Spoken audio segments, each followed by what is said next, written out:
Good morning everybody. আমরা class 9 এর third chapter জৈবনিক প্রক্রিয়া তার অন্তর্ভুক্ত বাষ্পমোচন বা ট্রান্সপিরেশন এই বিষয়টি নিয়ে আজ আমরা আলোচনা করব। আলোচনায় প্রবেশ করার পূর্বে একটি কথা একটু জানিয়ে রাখা প্রয়োজন।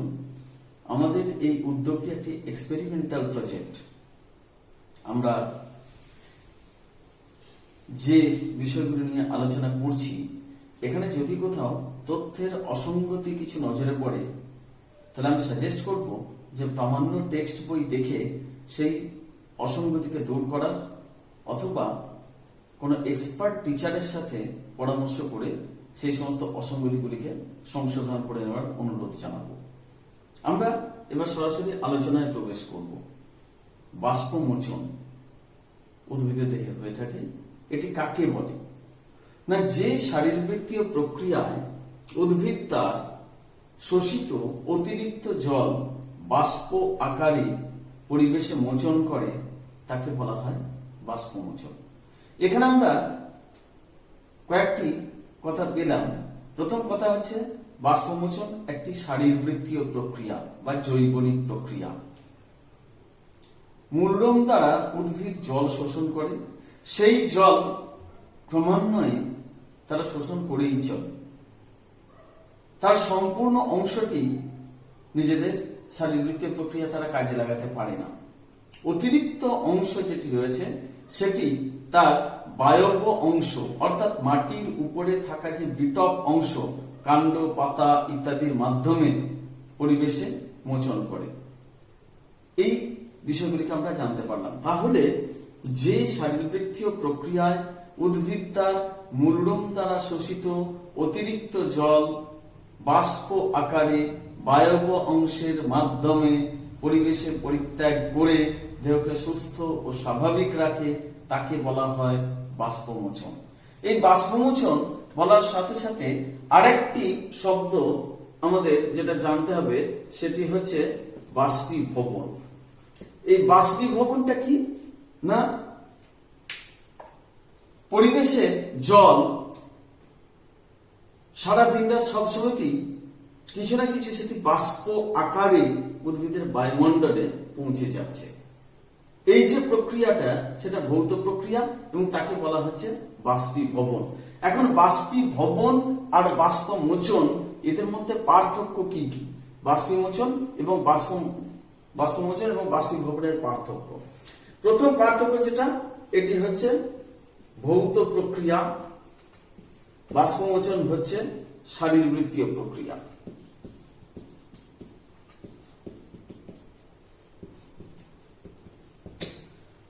বাষ্পীভবনে প্রোটোপ্লাজমের কোনো ভূমিকা নেই।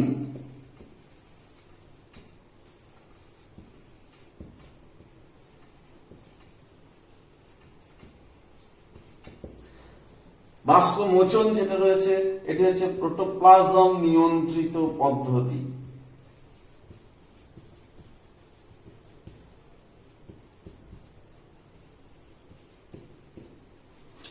বাষ্পীভবন দিন রাত সব সময় হয়।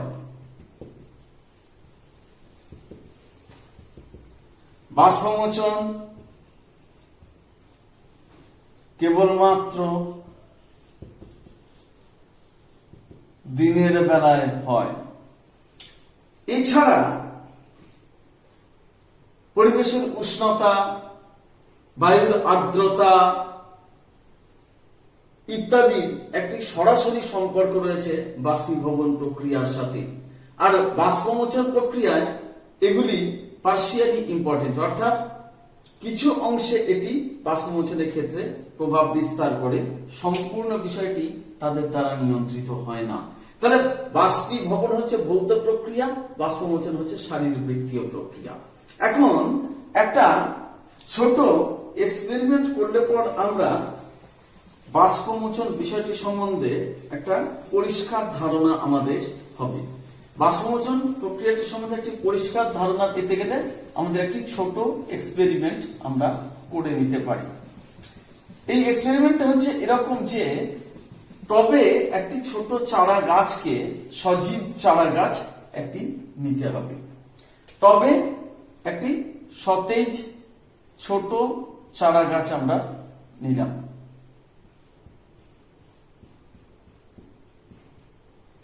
এর পাতা ইত্যাদি সবকিছু রয়েছে। এরকম একটা চারা গাছ আমরা নিলাম টবের মধ্যে। টবে মাটি রয়েছে, এতে জল দিলাম। তারপর যেটি করলাম সেটি হচ্ছে যে একটি পলিথিন প্যাকেট সেটিকে নিয়ে এই যে গাছটি রয়েছে সেই গাছটিকে আমরা ঢেকে দিলাম। পলিথিন প্যাকেট দিয়ে এই গাছটিকে ঢেকে দিলাম। এখানে আমরা এটাকে বেঁধে দিলাম একটি সুতো দিয়ে, এবং পারলে এখানে যদি আমরা একটু ভেসলিন লাগিয়ে দিই আরো ভালো হয়। এই অবস্থাতে এই টব সহ সতেজ চারা গাছটি প্লাস্টিক প্যাকেট দ্বারা বাঁধা অবস্থায় এটিকে সরাসরি সূর্যালোকে না রেখেও আলোপূর্ণ জায়গাতে কয়েক ঘন্টা আমরা রেখে দিলাম।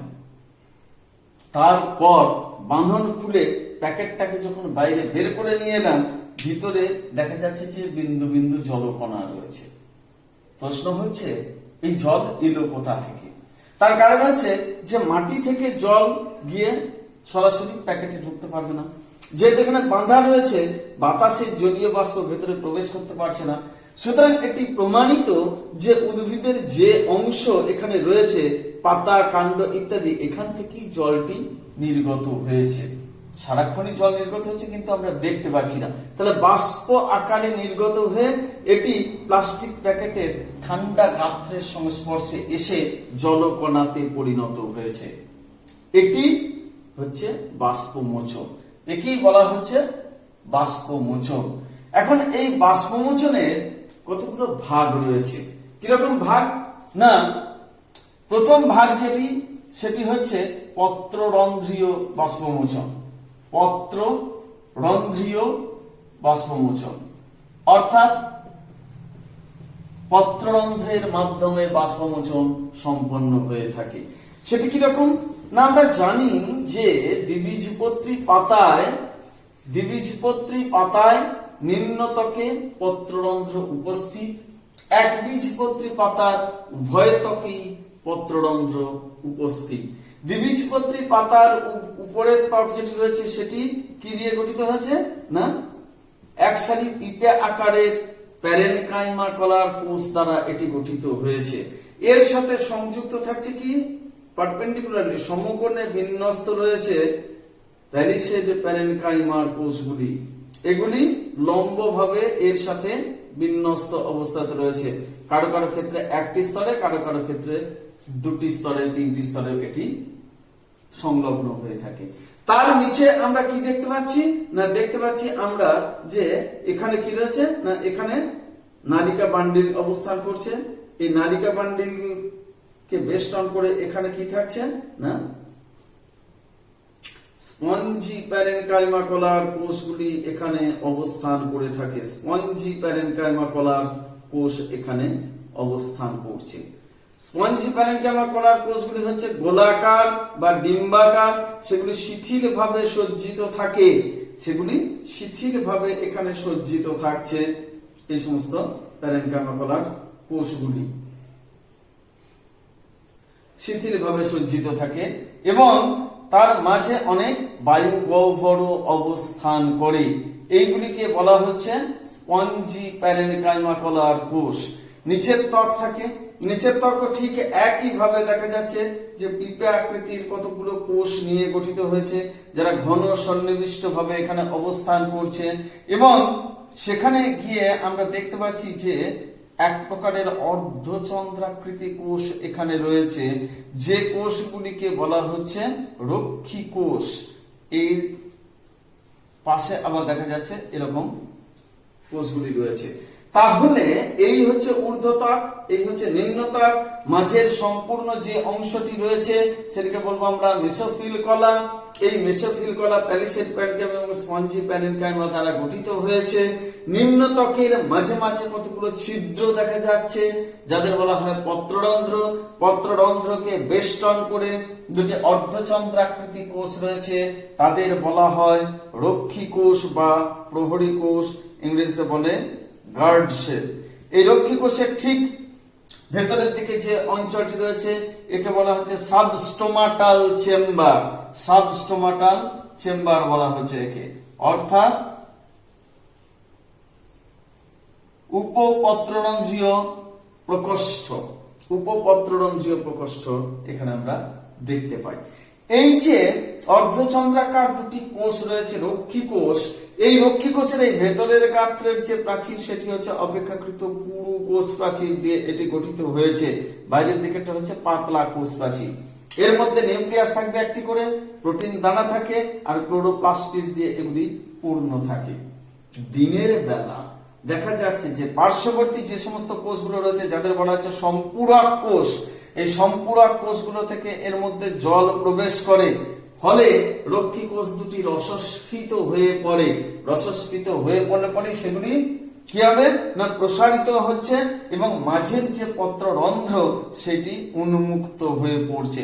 এই পত্ররন্ধ্র উন্মুক্ত হয়ে পড়ে, ফলে এই সাবস্টোমাটাল চেম্বারে উপপত্ররন্ধ্রীয় প্রকোষ্ঠে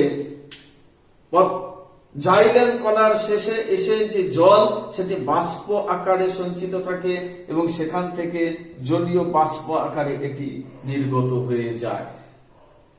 বাষ্পমোচনের মোট পরিমাণের 80 থেকে 90% এই পত্ররন্ধ্রীয় বাষ্পমোচন এই পদ্ধতিতে সম্পন্ন হয়ে থাকে। এটি দ্বিবীজপত্রী পাতার নিচের ত্বকে পত্ররন্ধ্রে অবস্থান করে, তার মাধ্যমে এটি সম্পন্ন হয়। এরপরে আসছে আমরা কিউটিকিউলার বা তাচীয় বাষ্পমোচন। তাচীয় বা কিউটিকিউলার বাষ্পমোচন। কিউটিকুলার বাষ্পমোচন সেটি কি জিনিস না, পাতার উপরে কিউটিন জাতীয় পদার্থের একটি আস্তরণ থাকে, তাকে বলা হয় কিউটিকল। ঊর্ধ্বত্বকের উপরে সেটি থাকে। এই কিউটিকল আসলে বাষ্পমোচন প্রতিরোধী পদার্থ, কিন্তু এটির যে পুরুত্ব সেটি বিভিন্ন গাছের ক্ষেত্রে বিভিন্ন রকমের হয়ে থাকে এবং এর মধ্যে কিছু ক্র্যাকস অর্থাৎ হালকা ফাটল থাকে, যার মধ্যে দিয়ে বাষ্পমোচন কিছুটা পরিমাণে হয়ে থাকে। সেজন্য এটিও একটি গুরুত্বপূর্ণ পদ্ধতি। এছাড়া রয়েছে লেন্টিসেলার বাষ্পমোচন। লেন্টিসেলার বাষ্পমোচন আরেকটি রয়েছে, লেন্টিসেলার বাষ্পমোচন। লেন্টিসেল কাকে বলবো না, দ্বিবীজপত্রী গুল্ম এবং বৃক্ষ জাতীয় উদ্ভিদের কাণ্ডের ত্বক স্থানে স্থানে বিদীর্ণ হয়ে ডিম্বাকার কতকগুলি ছিদ্রের সৃষ্টি করে, যাদের বলা হয় লেন্টিসেল। এই লেন্টিসেলের মাধ্যমে সামান্য পরিমাণ বাষ্পমোচন হয়ে থাকে, তাকে বলা হচ্ছে লেন্টিসেলার বাষ্পমোচন। তাহলে প্রধান হচ্ছে পত্ররন্ধ্রীয় বাষ্পমোচন 80 to 90%, তাচীয় 5 to 10%, লেন্টিসেলার বাষ্পমোচন হচ্ছে 0.1 থেকে 1% পর্যন্ত সাধারণভাবে হয়ে থাকে। এটি হচ্ছে বাষ্পমোচনের যে প্রকার ভেদ সেইগুলির কথা বললাম। বাষ্পমোচন যে ঘটছে সেটির তাৎপর্য কি রয়েছে? তাৎপর্য হচ্ছে এটাই যে বাষ্পমোচন উদ্ভিদ দেহে একান্ত অপরিহার্য। এর মধ্যে আমরা দুই প্রকারের জিনিস দেখতে পাই, কিছু সুবিধাও দেখতে পাই, কিছু অসুবিধার ঘটনাও আমরা দেখতে পাই বাষ্পমোচনের ক্ষেত্রে। প্রধান সুবিধা যেটি সেটি হচ্ছে কি না, দেহের অতিরিক্ত জল নির্গত হয়ে যায়, অর্থাৎ অতিরিক্ত জল যেটা যার প্রয়োজনের অতিরিক্ত সেটি কি হচ্ছে না বাষ্পমোচন পদ্ধতিতে দেহের বাইরে বেরিয়ে গিয়ে দেহকে সুস্থ রাখছে। দ্বিতীয় বিষয় যেটা সেটা হচ্ছে অ্যাসেন্ট অফ স্যাপ বা রসের উৎস্রোত ঘটাতে সাহায্য করে। রসের উৎস্রোত সেটি কি জিনিস? এটি একটি জৈবনিক প্রক্রিয়া, রসের উৎস্রোত। যে শারীরবৃত্তীয় প্রক্রিয়ায় উদ্ভিদ তার মূলরোম দ্বারা শোষিত জল এবং জলে দ্রবীভূত খনিজ লবণ অর্থাৎ এক কথায় রস বা স্যাপ অভিকর্ষের বিপরীতে জাইলেম বাহিকার মাধ্যমে কাণ্ডের মধ্যে দিয়ে ঊর্ধ্বমুখে পরিবাহিত করে পাতায় পৌঁছায়, তাকে বলা হয় রসের উৎস্রোত। তাহলে ব্যাপারটা কি দাঁড়ালো? মূলরোম দ্বারা জল শোষণ করলো, সেই জল জাইলেম বাহিকার মাধ্যমে উল্টো দিকে অর্থাৎ অভিকর্ষের বিপরীত দিকে সেটাকে পাঠিয়ে দিচ্ছে কোথায়? পাতায়। জল এবং জলে দ্রবীভূত খনিজ লবণ সেটাকে পাঠিয়ে দিচ্ছে পাতায়। পাতা থেকে বাষ্পমোচন যত হতে থাকবে তত এখানে একটা ফাঁকা স্থানের সৃষ্টি হচ্ছে এবং সেই ফাঁকা স্থান ভরাট করার জন্য নিচ থেকে জল এসে এখানে পৌঁছতে পারছে। এটি একটি গুরুত্বপূর্ণ বিষয়। সে রসের উৎস ঘটানোর জন্য বাষ্পমোচন একান্ত প্রয়োজন। অবিরত পাতায় অবিরত জল সরবরাহ বজায় রাখে। পাতায় অবিরত জল সরবরাহ বজায় রাখে। চতুর্থত যেটা সেটা হচ্ছে বৃদ্ধি ঘটায়। বৃদ্ধি ঘটায় কার? কোষগুলি জল নিয়মিতভাবে সাপ্লাই পেলে কোষ থেকে কোষান্তরে জল দ্বারা সঞ্চালনা করে পাঠিয়ে দেয়, তার ফলে প্রতিটি কোষে যথেষ্ট পরিমাণ জল পৌঁছয়, ফলে কোষগুলি রসস্ফীত হয়ে ওঠে এবং রসস্ফীতি বৃদ্ধির একটি অন্যতম শর্ত। ফলে এদের বৃদ্ধি সুন্দরভাবে হয়ে থাকে। নেক্সট হচ্ছে দেহকে শীতল রাখে। অর্থাৎ বাষ্পমোচন পদ্ধতিতে যখন জল দেহ থেকে বাষ্প আকারে নির্গত হয়ে যাচ্ছে তখন উদ্ভিদ দেহ থেকে খানিকটা লীন তাপও এরা গ্রহণ করে যাচ্ছে, ফলে উদ্ভিদ দেহ শীতল হতে পারে। এছাড়া কি না, সালোক সংশ্লেষ, শ্বসন প্রভৃতি পদ্ধতিতে এটি অত্যন্ত গুরুত্বপূর্ণ ভূমিকা পালন করে। সালোক সংশ্লেষ পদ্ধতিতে জল একটি অত্যন্ত প্রয়োজনীয় কাঁচামাল। সেই জলের সাপ্লাই পাতাতে নিয়মিত এবং অবিরত ঘটাচ্ছে কে না, বাষ্পমোচন পদ্ধতির মাধ্যমে এটি ঘটে থাকে। এগুলি হচ্ছে বাষ্পমোচনের যে সমস্ত উপকারী ভূমিকাগুলি রয়েছে সেগুলির কথা বললাম। এবার আসছি অপকারী ভূমিকা। অপকারী ভূমিকা কি না,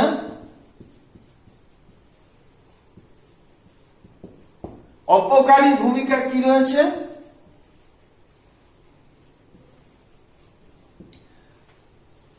উদ্ভিদ দেহ থেকে প্রয়োজনের অতিরিক্ত জলকে নির্গত করা হয় বাষ্পমোচন পদ্ধতিতে, কিন্তু যদি কোনো সময় দেখা যায় যে মাটিতে জলের অভাব রয়েছে, তা সত্ত্বেও বাষ্পমোচন চালু অবস্থাতে রয়েছে, সেক্ষেত্রে কি হবে?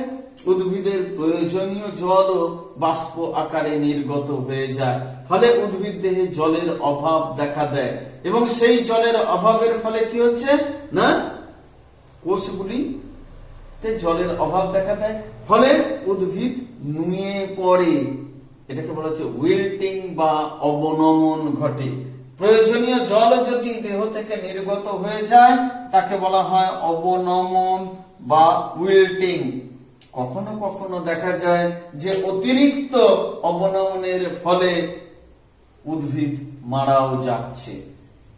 এই কারণে বিজ্ঞানী কার্টিস 1926 খ্রিস্টাব্দে বাষ্পমোচনকে প্রয়োজনীয় ক্ষতিকর পদ্ধতি রূপে বর্ণনা করেছিলেন।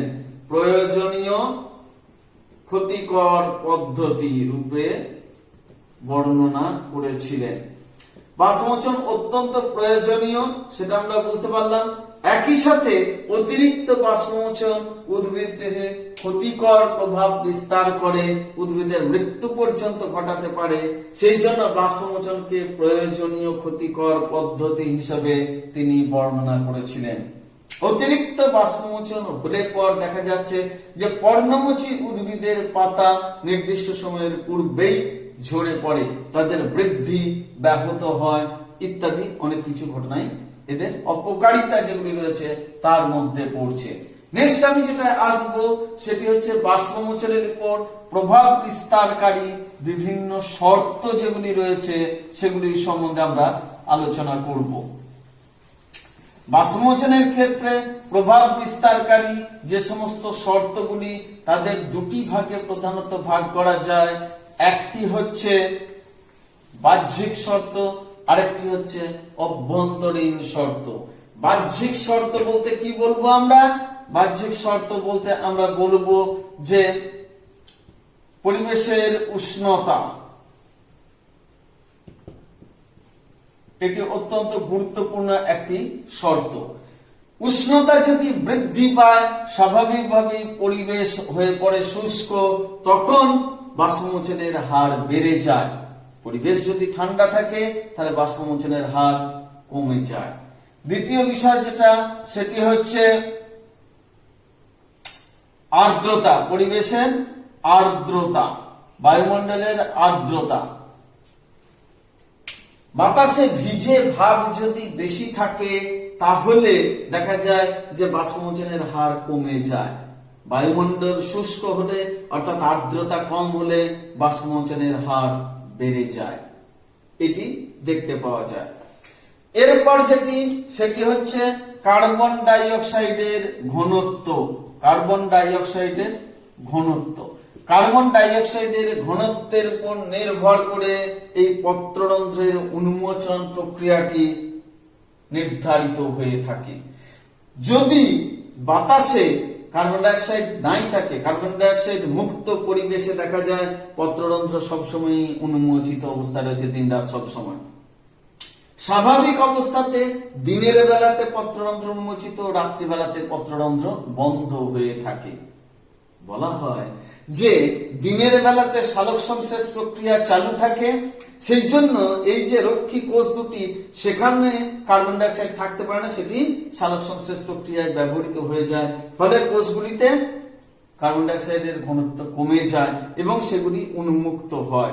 রাত্রিবেলাতে সালোক সংশ্লেষ প্রক্রিয়া বন্ধ থাকে, উল্টে শ্বসন প্রক্রিয়া চালু থাকে, তাই কোষগুলিতে কার্বন ডাই অক্সাইডের পরিমাণ বেড়ে যায় এবং সেগুলি বন্ধ অবস্থাতে থাকে।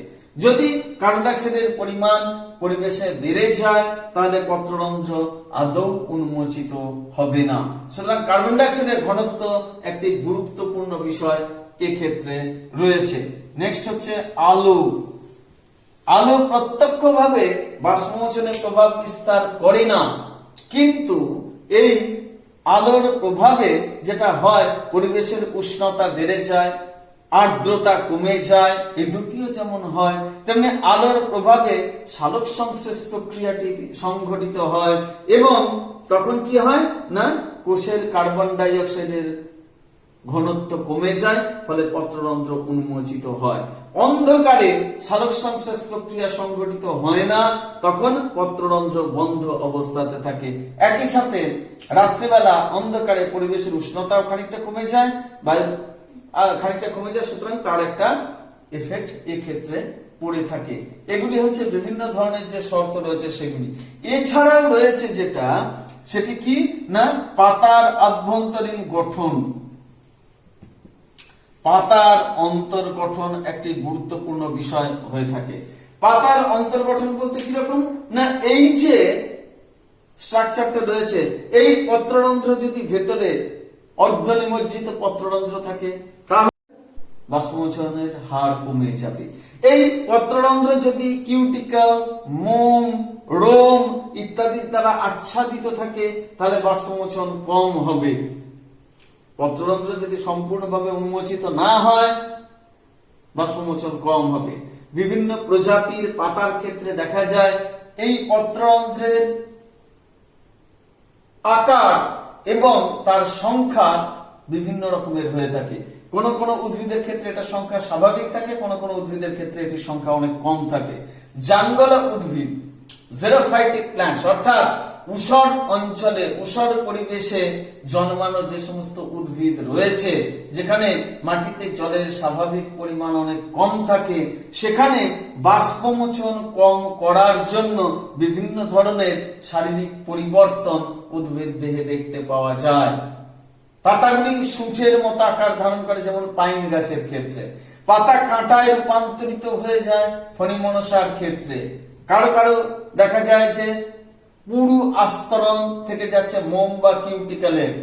এই যে ঘটনাগুলি, তার ফলে কি হয় না, বাষ্পমোচন হ্রাস পায়। এই ব্যাপারগুলি এখানে দেখতে পাওয়া যায়। দিনের বেলা পত্ররন্ধ্র উন্মোচিত হচ্ছে এবং রাত্রিবেলায় পত্ররন্ধ্র বন্ধ হয়ে থাকে, এটি স্বাভাবিকতা। কিন্তু কতকগুলো উদ্ভিদের ক্ষেত্রে দেখা যায় যে দিনের বেলা পত্ররন্ধ্র বন্ধ এবং রাত্রিবেলাতে পত্ররন্ধ্র উন্মোচিত, যেমন পাথরকুচি, ঘৃতকুমারী ইত্যাদি। তো দিনের বেলা যাদের ক্ষেত্রে দেখা যাচ্ছে যে পত্ররন্ধ্র উন্মোচিত হয়, সেই সমস্ত গাছগুলির ক্ষেত্রে বলা হচ্ছে ফটো অ্যাক্টিভ উন্মোচন, এবং রাত্রিবেলাতে যাদের ক্ষেত্রে উন্মোচিত হয় তাদেরকে বলা হচ্ছে স্কোটো অ্যাক্টিভ পত্ররন্ধ্রীয় উন্মোচন বা বাষ্পমোচনের পদ্ধতি হিসেবে তাকে অভিহিত করা হয়ে থাকে। তো এই গেল আমাদের বাষ্পমোচনের বিভিন্ন ধরনের যে শর্তাবলী রয়েছে সেগুলির কথা আমরা আজকে আলোচনা করলাম। Thank you.